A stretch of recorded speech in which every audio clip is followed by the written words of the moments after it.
My name's Ro Campbell.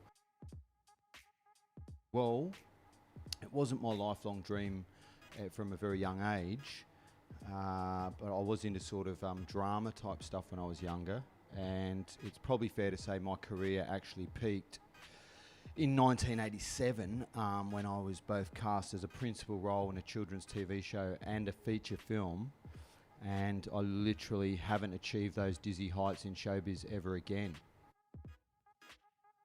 Best part about being a comedian, lot of free booze, that's good.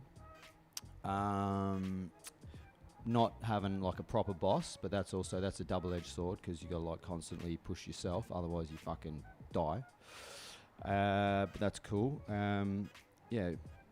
Managing your own life, getting to go to I get to go to a lot of different places. That's cool as well. Make connections with people all around the world. And, Willie Nelson said that the greatest thing you can do in life is carve your name into people's hearts. And I travel the world carving my name into people's hearts. And sometimes into their heads, too.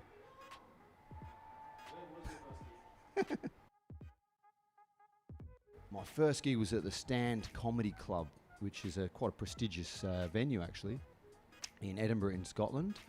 It's owned by Tommy Sheppard, who is now the Deputy Leader of the Scottish National Party and could possibly be Prime Minister of an independent Scotland one day. Fingers crossed, that would be fucking awesome.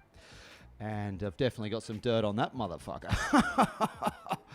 Anyway, so they run a new act night every single Monday. They've done it for 2 decades probably. It's where Frankie Boyle, Kevin Bridges, acts like that started out, and that's where I started. I try to blank those out. That's the whole point of drinking as a comedian, but one that does stick in my mind was when I first got into doing proper international gigs, which is about 10, 11 years ago now. I went to India and to do some shows in a southern city in India called Bangalore. I was very new to I had never even performed in Southeast Asia, which I now go there all the time. So I was very new to that scene. I'd mainly only done comedy in Britain, with the exception of a few gigs in Australia. So I went there with my Australian-British material, and I was doing this. I had this routine at the time. It was a bit of a trademark of mine. It was actually quite a good routine, and I dusted off once in a while.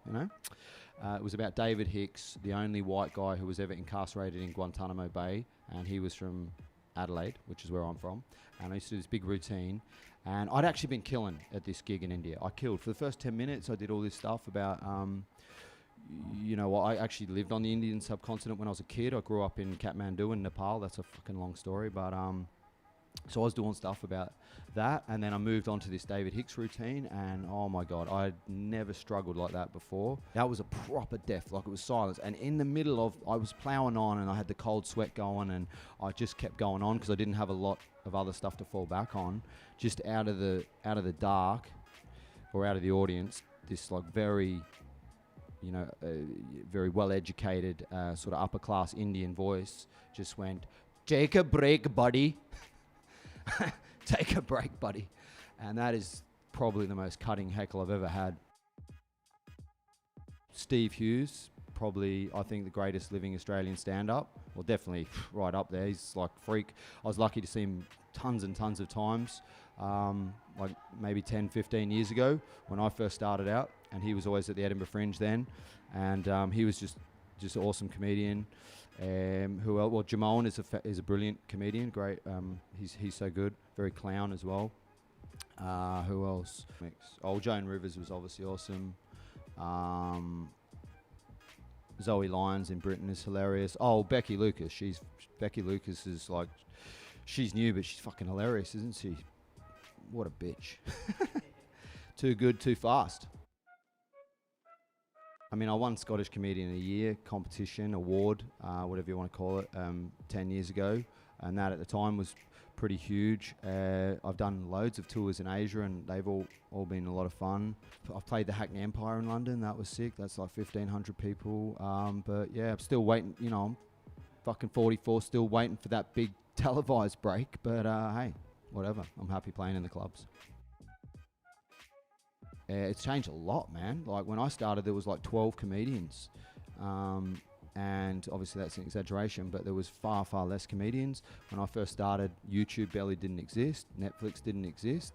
There was a very small amount of stand-up comedian available for just easy consumption. You had to really be into it. You had to go and buy DVDs, VHS tapes, whatever. And that started changing very rapidly. And obviously in the last 8-9 years, or however long Netflix and that's been around, like, there's so much stand-up out there, and that consequently has made a lot more young people want to do comedy. And also what happened in the UK about 10 years ago, they started putting so many stand-up comedians on TV. They had tons of showcases. They had Michael McIntyre's Comedy Roadshow. They had Live at the Apollo. They had tons and tons of stuff. And what happened was, out of those people that did that, about 4 or 5 or 6 of them just became enormous, like massive names, like multi-millionaires. People like John Bishop, Sarah Millican, even Frankie Boyle. He was sort of one of the more like outlaw ones of them, I suppose. But that also drove a lot of young people to want to do comedy in the UK especially. So all of a sudden, and that also changed things in a way as well, because in a way, in the UK had such a strong comedy club culture. But when it got so big on TV, it was like people became more interested in going to see the individual comedians doing their tours rather than just taking a chance on comedy clubs. And I think that's almost over now. It's almost come full circle, where people are again taking a chance to go into comedy clubs and just trust comedy clubs to book good comedians they haven't heard of, because all the big names do their own tours now. They don't play the club nights like they used to. So to answer your question, it's changed a lot. The internet has changed comedy a lot, and obviously I'm one of the older generation. I'm trying to change my attitude to it, because the young guys produce loads of content, put out clips all the time, and not many older comics do that. But you kind of have to, I think, now, it seems. And yeah. Quit, because there's enough comedians. The world doesn't need you. No, serious advice. Yeah, probably this is a bit of advice that Jamal gave me when I first started. He said to me, don't tell anyone you know that you're doing stand-up comedy until you've done 60 or 70 gigs.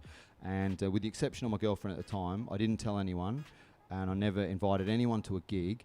And that was a really good piece of advice, because the first time I invited some friends to come and see me, I had a whole load of gigs under my belt, and I was already pretty decent. My act had gotten tight, and they were blown away. And the mistake a lot of young comedians make is they invite their friends and their family to their first gig, and obviously they're dog shit. And then their friends and family don't have any belief in their ability to ever be a comedian, and they'd never want to fucking come and see them ever again either. And so it kind of burns that thing. So yeah, keep it to yourself, man, if you really want to do it. I've got a podcast that I'm going to start this year. I've built a website and all that, but it's just getting it all done. I've got the equipment. I'm going to do a podcast about all my crazy travel stories. It's going to be called Confessions of a Road Junkie. It was just going to be called Road Junkie, and then some other dickhead already had a podcast, already had a website called Road Junkie, and I looked into getting him killed, but it was quite expensive in the Western world to get people assassinated. So I'm just waiting for him to go to Cambodia, where you can get it done for like $300. But other than that, just, yeah, I mean, I'm really, I've actually improved my lifestyle, so I don't drink as much and all that as I used to, and I'm just, like, I'm 44, which young people think's old, but it's not really in the scheme of things. Like, one good thing about comedy is it's not like being a pop star. You know, there's been brilliant comedians who keep going into their 70s, people like George Carlin and Joan Rivers and that. So just keep evolving as a comedian, really. Keep churning stuff out and adapt to the times and get some content out there. # Ro Campbell, fuck yeah. It's always a pleasure to play here at the Sitdown Comedy Club. I think it was the first weekend comedy club that I ever headlined in Australia, and I've been back every year since. I really enjoy coming here. It's what comedy should be. It's in a basement. It's to, to regular working people who, and that's what I love, is just opening up people to stand-up comedy who may not have seen it before. And this is a great club. It does it all brilliantly, and they look after the acts really well. And I just love coming here and playing here. I mean that sincerely, and I say it everywhere I go, but I mean it here.